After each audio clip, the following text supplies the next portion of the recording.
안녕하세요. 매일 하루에 한 번씩 영상을 찍기로 했는데 너무 귀찮은 거야. 그래서 한 3, 4일 만에 다시 돌아왔는데 가끔 이런 생각이 든다니까. 나는 유튜브를 왜 하는가? 전문 유튜버도 아니잖아. 좀 가운데로 올까? 전문 유튜버도 아니고 그냥 취미로 유튜브 올리는 사람인데 나라는 인간은 누구인가? 나라는 인간은 어떤 정체성을 갖고 있는가? 이런 생각도 하지 않을 수가 없더라고.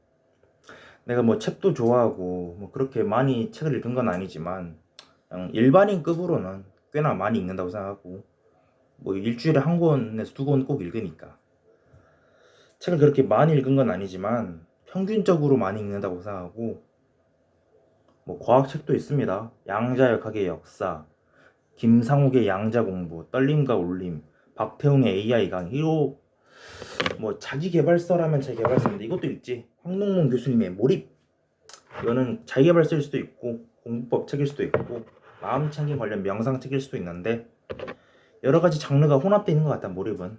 그리고 이 책도 읽어봤었는데 하버드 대학교 심리학이라고 해야 되나? 행복학 전문 강의가 있나 봐.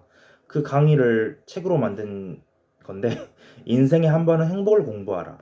Happier no matter what. 무슨 일이 있어도 더 행복하게. 이런 책인데 요새 그런 고민이 많은 것 같아. 나란 인간은 누구인가? 김건우는 누구인가? 왜 사는가? 왜 살아가고 있는가? 살면 무엇이 좋은가? 자살하면 왜 안 되는가? 이런 여러 가지 고민들이 많은데 사실 나 고등학교 때 친구 중에 석환이라는 애가 있거든. 박석환. 걔가 이렇게 말하더라고. 석환아, 인간은 왜 사는 걸까라고 꽤나 진지하게 물어봤거든. 고2 땐가 고3 땐가 그랬더니 석환이가 하는 말이 꽤나 담담하게 말하더라고. 죽지 못해서 하는 거란다 그거누야 이런 식으로 꽤나 유머러스하게 넘겼는데 죽지 못해서 사는 것 같아.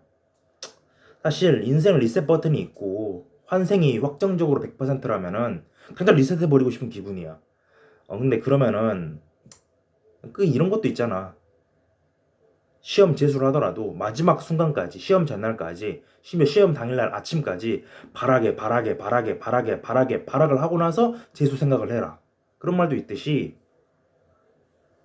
만약 환생을 한다고 해도 기억이 이어지지 않는다면 그건 의미가 없는 환생이잖아. 어차피 또 반복될 거니까 이 유전자가 이 정신적인 영적인 유전자가 그렇기 때문에 마지막까지 발악해보고 정의 인생은 아니다 싶으면은 뛰어내리는 것도 난 좋은 선택이라고 생각해. 근데 이건 약간 내 가치관인데 그런 인간은 없다고 생각합니다. 심지어 히틀러가 됐든 악질 범죄자인 조두순이 됐든 세상에 구할 수 없는 사람은 없다고 생각해. 그건 논란이 있을 수 있는 발언이지. 히틀러는 유대인들을 막 죽여버리기도 했었고 조두순은 악질 성범죄자이기 때문에 아직도 살아있겠지 그 새끼.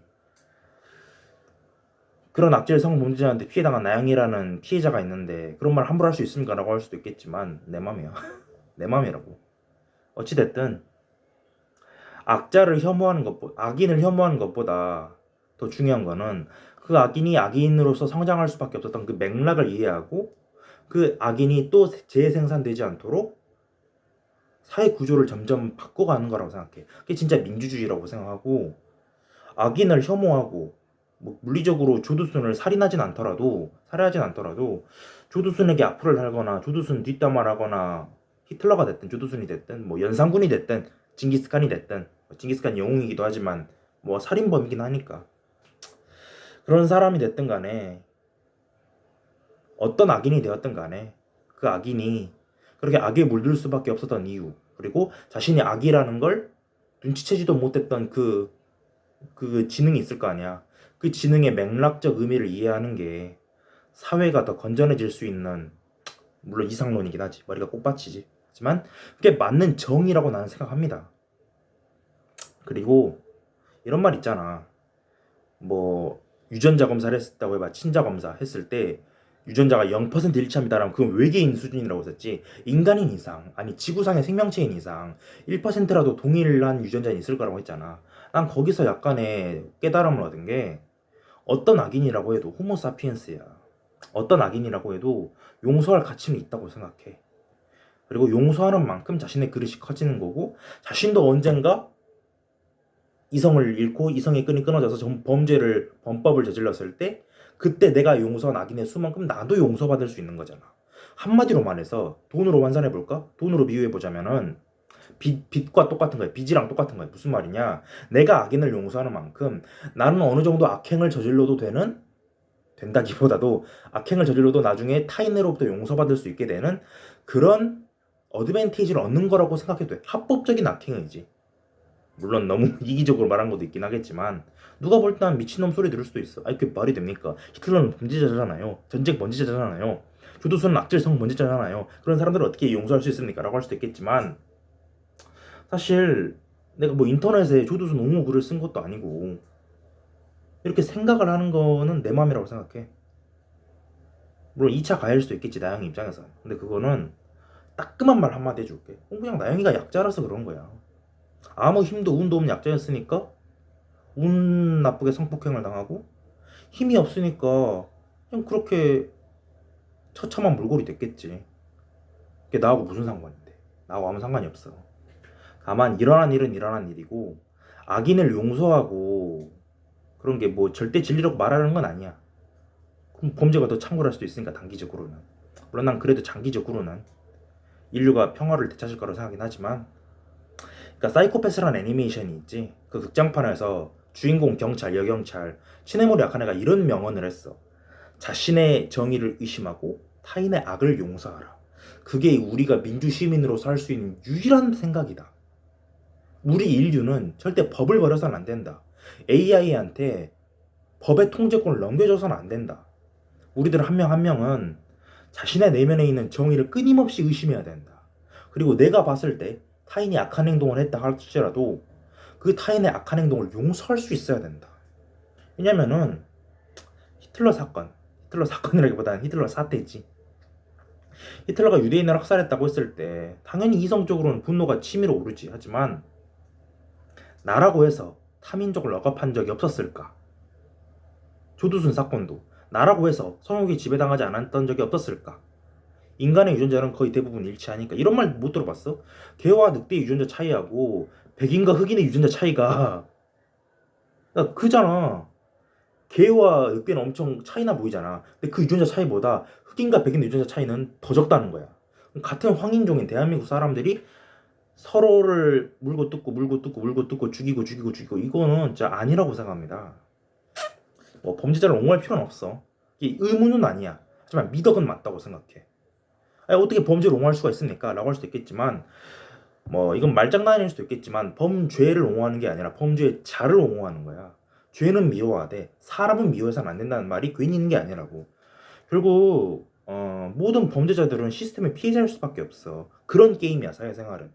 어떻게 범죄에 많이 노출되지 않는가, 이 게임일 수도 있겠지만 어떻게 자신의 자아를 범죄의 유혹으로부터 지킬 수 있는가 게임이라고. 그런 게임이야. 사회생활이 그 게임이지. 뭐 다른 게 있겠어? 없다고 생각해 나는. 요새 이 책도 읽고 있습니다. 박태웅의 AI 강의 2025. 정말 재밌지. AI는 진짜 신기술이야, 신기술. 새로운 기술이라는 뜻으로 말한 거 아닙니다. 신의 기술, 디바인 테크놀로지야, 갓 테크놀로지. 영어 잘하는데? 뭐 아무튼 뭐 디바인, 세이크리드, 뭐 이런 거, 세인트, 뭐 그런 거 있겠지. 갓을 상징하는 형용사. 이제 시험이 며칠 남았냐? 오늘이 16일인가? 금요일이니까 5월은 15일 남았고 6월 21일 시험이니까 36일 남았네. 내일 토요일 되면은 딱 5주 남은 거야. 7호 35 해가지고. 나는 세상 사람들이 왜 그렇게 타인의 흠을 잡아떼려고 하는 건지 모르겠어. 타인을 흠집내려고 할수록 자기만 괴로워지는 법이야. 구닥다리 재개발서이긴 하지만 시크릿에 이런 말이 나오지. 3단계 슈퍼훈련이 나옵니다. 나 자신을 괴롭히는 내면에 무언가가 있을 때, 상대가 미치도록 괴롭히고 죽여버리고 싶을 때, 이 세 가지 원칙을 이용하라는 거야. 첫 번째, 용서하라. 두 번째, 축복하라. 세 번째, 잊어버려라. 이게 더 잔인한 복수라고 했었지, 내가 말하기를. 알겠어? 내가 그렇게 위대한 자기개발서 그러니까 저자는 아니지만, 말이 꼬이네. 작가는 아니지만. 그러니까 내 기억 속에서 기록 말살을 해버리는 거야. 그러면 나도 편해지고 상대는 무시당했다는 굴욕도 느낄 수 있게 해줄 수 있고. 말이 꼬이네. 일석이조잖아. 근데 마음속에서 예를 들어 내가 뭐 석환이를 미워한다고 해봐. 에이, 석환이 칼로 찌르는 상사 계속 한다고 해서 내 마음이 편해지는 게 아니야. 단기적으로는 도파민이 퍽, 아드레날린이 퍽 이러니까 석환이한테 악플 다는 것처럼, 석환이한테 악성 문자 보내는 것처럼 그렇게 편해지긴 하겠지.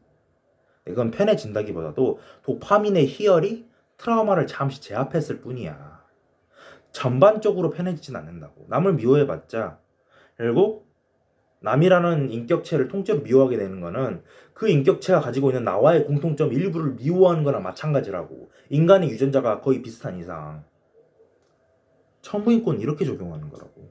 그러니까 여러분들도 미워하는 대상이 있잖아. 김건희일 수도 있겠지. 나를 미워하는 구독자도 어딘가에 있을 테니까 여러분들이 미워하는 대상을 용서하세요. 그리고 아유, 잘해라 잘해라 잘해라 그러다 죽어라 축복하세요. 그리고 잊어버리세요. 이것만큼 증오를 극복하는 최고의 방법이 없단 말이야. 증오와 분노는 절대 최고의 힘이 아니야. 용서와 축복이 최고의 힘이야. 꼰대 소리를 하는 게 아니라 진짜 그렇다니까. 이것보다 더 잔인한 복수는 없어. 내 마음속에서 이미 예를 들어서 나도 학폭을 2번 정도 당해봤어. 중학교 2학년 때랑 3학년, 그러니까 1, 2학년 때 당해봤는데 1학년 때는 겨울에 맞았고 2학년 때는 여름에 맞았지. 근데 그 선배들 1학년 때 나를 때린 선배는 너무 각인이 잘 돼 있는데 2학년 때 나 때린 선배는 거의 얼굴도 기억이 안 납니다. 체형 기억나는데 좀 뚱뚱하게 생겼어 여자인데. 근데 그 여자 선배 얼굴도 기억이 안 나. 당연히 그 꼬붕도 기억이 안 나고. 이게 더 잔인한 거라고 했었지. 그리고 자꾸 만화 얘기해서 미안한데 난 오타쿠니까 말하겠어. 유희왕을 보잖아. 유희왕을 보면은 카드를 불법으로 복제하는 사기꾼들 구울즈가 등장하지. 구울즈가 등장했을 때 유희랑 조이가 나와. 조이가 구울즈와 듀얼에 져가지고 희귀 카드 룰에 의해서 불구는 행동을 뺏겨. 그래서 너무 짜증나는 거야. 이 구울즈는 환상의 카드인 엑조디아를 불법으로 복제해서 쓰거든. 치트키잖아. 그래서 조이가 유희한테 말하지. 유희, 이런 듀얼은 할 필요가 없어. 구울즈하고는 정상적인 게임이 불가능하다고 라고 했을 때 조이가 한마디 덧붙여서 말하지. 저 녀석들은 실제로 라고 말했을 때 유희가 갑자기 막아. 정확히 어둠의 유희, 아템이겠지. 유희가 이렇게 막아. 조이, 상대가 어떤 전력을 가지고 있든 간에 시합 전에 내가 그걸 알아도 될 권리는 없어. 그리고 레어 헌터, 구울즈한테 이렇게 말하지. 레어 카드를 훔쳐가는 헌터니까 구울즈한테 이렇게 말해. 구울즈요, 레어 헌터요. 네가 발휘할 수 있는 최고의 전략으로 덤벼봐라. 내 덱이 널 정면으로 부숴버릴 테니까. 그리고 실제로 이깁니다. 근데 조이가 뭔 생각을 하냐면은 사나이로서의 긍지도 느끼고 상대가 아무리 비겁한 방법으로 덤벼와도 정정당당한 방법으로 승부하는 게 최고의 승리라는 걸 알아버렸단 말이야. 그리고 그게 구울즈 반칙하는 사람 입장에서는 최고의 굴욕도 되는 거지. 나는 반칙까지 했는데도 저렇게 정정당당하게 정수만 쓰는 애들한테 졌네. 이런 자괴감을 느끼게 하는 게 더 잔인한 복수라고 했었지. 그거라니까. 그리고 자기계발서 하는 말들은 다 이거랑 비슷한 것 같아. 뭐 카네기 인간관계론이 됐든 성공 대화론이 됐든 뭐가 됐든 똑같지. 뭐 자기 권리론이 됐든. 복수하고 싶은 대상이 있습니까? 그 대상을 용서하세요. 무조건 용서해야 됩니다.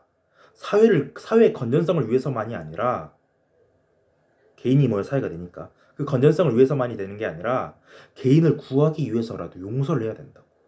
복수는 단기적으로는 희열이 있지. 근데 복수에 성공하는 것도 희박하잖아.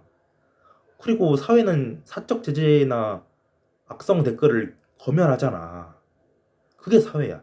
이게 현실이라고. 그러니까 이 현실에 굴복하지만 말고 굴욕을 느끼지만 말고 복수를 해라가 아니라 그 말을 하라는 게 아니라 사회가 왜 이런 질서를 만들었는지 조금은 이해할 필요가 있다는 거지. 하지만 이 철학을 내 김건우 철학을 모든 사람에게 강요할 수는 없어. 내 철학이 불완전하다 이 소리가 아니라 난 내 철학이 완전하다고 생각하긴 하는데 모두가 강해질 수는 없으니까. 누군가는 약해질 수도 있겠지. 그래서 모두에게 이 철학을 강요하고 싶진 않습니다. 하지만 그럼에도 복수하고 싶은 대상이 있을 때는 무조건 용서하세요. 그리고 그 사람을 축복하세요. 그러다 보면은 언젠가 잊어버리게 됩니다. 그게 최고의 복수입니다. 이게 정정당당한 방법으로 내 머릿속에서 그놈을 지워버리는 방법이야. 머릿속에서 그놈을 사형시키는 방법이야. 막 칼로 찌르는 상상을 하는 게 사형시키는 게 아니라니까. 그럴수록 더 각인이 될 거 아니야. 칼이 생각나게 되고 폭력이 생각나게 되고 대상인 그놈을 막 칼로 찔러서 막 과다출혈로 죽이자 이렇게 생각하면은 그건 답이 안 나오는 복수귀가 되는 거고 중이병 환자로 끝나는 겁니다. 그건 복수가 아니야. 그리고 정정당당한 복수라면 용서하는 거야. 축복하는 거야. 그리고 잊어버리는 거야. 여러분, 예수가 왜 신이라고 불린지 알아? 난 예수가 신이라고 생각하진 않지만 성경에는 거의 예수가 신급으로 묘사되니까. 무슨 말이냐 하면은 예수는 성경을 통해서든 뭘 통해서든 전 국민의 마음속에 살아있잖아. 즉 뇌세포 속에 예수란 인격체가 다운로드 된 거라고 봐도 돼. 소프트웨어가. 이게 무슨 말인지 알아? 뇌세포 속에서 살아있는 것만으로도 안티팬이 됐든 기독교 신자가 됐든 예수는 사람의 마음 속에서 영원히 살아있는 거라고. 인류가 멸종하지 않는 한 예수는 영원불멸해. 왜냐면은 예수를 뭐 없앨 방법이 없으니까 사람들의 기억 속에서. 왜냐면 성경은 베스트셀러로서 언제나 계속 출판되고 있고 성경책. 그러니까 이런 역사 속에서 이 맥락 속에서 예수를 지은 건 불가능해. 그런데 내가 미워하는 대상이 내 뇌세포 속에서 활기치도록 내버려둘 거야? 지워버려야 된다고. 지워버리는 최고의 방법은 용서하고 축복하고 잊어버리는 거야. 이게 더 잔인한 복수입니다. 알겠어? 나도 미운 대상이 있어. 나 학폭했던 1학년 때 선배들. 그냥 내가 먼저 눈을 맞았어. 그래서 뭐야 이랬더니 그 한마디 했다고 나를 한 6배는 주업해더라고. 근데 눈도 좀 다쳤는데 피가 철철 흘렀지. 그때 눈이 좀 안 좋아졌는데 지금도 방 불 끄잖아? 왼쪽하고 오른쪽이 밝기가 달라. 그래서 너무 억울해. 아니 내가 준 장애인이 된 것 같아서. 하지만 점진적으로 나도 그 선배를 용서할 거야. 짜증난 일이 있었나 보지. 또는 없었다고 하더라도 내 말 한마디에 발끈할 정도로 가정교육을 못 받았겠지. 가정교육 못 받은 게 그 선배 잘못은 아닐 거 아니야. 물론 이게 너무 깨끗한 이야기라는 건 나도 알아. 나도 마음속으로는 그 선배 이미지 형상을 시켜가지고 좁혀는 상상도 할 때가 있지. 욕도 할 때가 있고. 나도 인간인데. 하지만 인간이 선천적으로 신이 아니라고 해서 완전하지 않은 존재라고 해서 이상에 대해 다가갈 노력조차 하지 않는 건 그건 짐승이야. 그런 노력조차 하지 않는 건 짐승이라고 생각해. 오늘은 여기까지.